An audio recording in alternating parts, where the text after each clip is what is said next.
And you just really described the stuff, that he had to show me too. But even, I liked how you even talked about, he's given you this season to be writing this book. But there are other seasons that are corresponding with that. Yes. But in the whole thing, he's showing you each step of the way in each day. What pot, in a sense, do you stir? What, and as you just listen and keep moving. And sometimes I think, did I even accomplish anything here today, God? And then all of a sudden, maybe a week or two later, something that seemed like such a little minute thing, and you even wondered, was that just a distraction?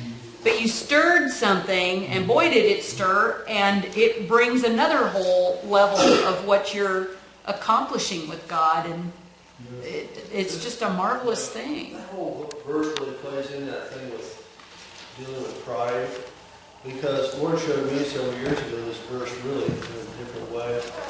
Taking my yoke upon you, that's actually, I saw that as a yoke with two animals working in. It's his yoke, so he's in it. And you're in the other side. Yeah. And when you're working with him, that's not working against him. That's working with him.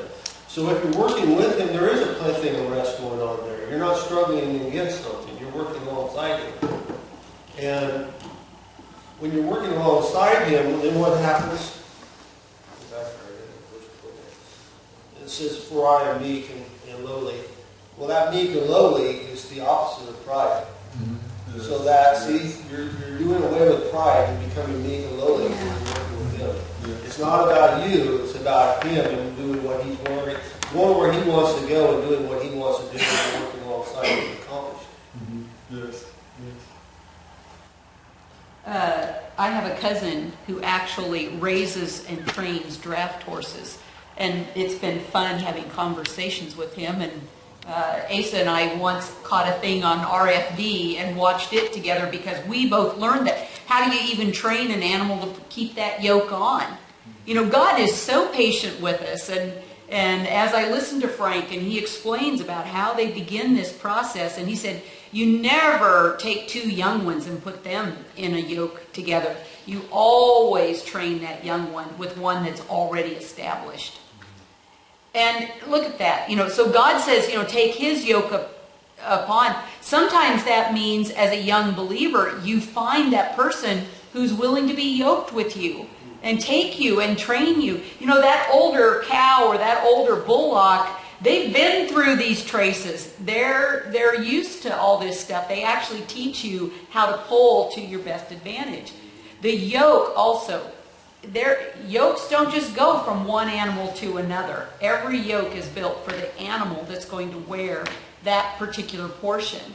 So, God is just so good in that kind of thing. That lowly is actually humble. Humble, yes. Right.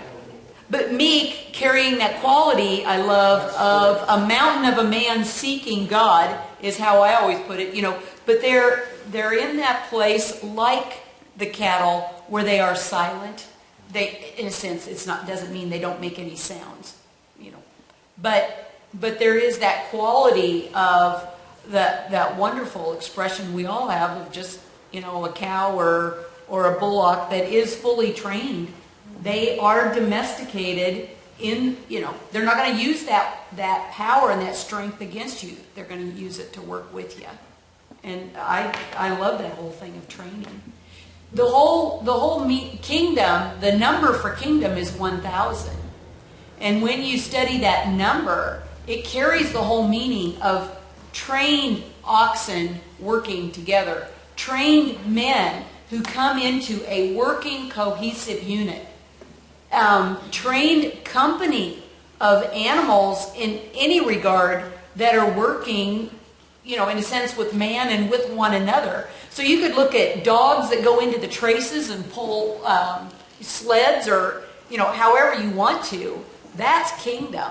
That's kingdom at work, where everybody could be going their own way, doing their own thing, but you choose to come into those traces and, for a much greater cause, for a much, Apostle Greg said something last night about, each one individually can carry so much weight and so much load, but when you're in those traces together, how much more you can carry, how much more you can shift. It's why, the whole quest of,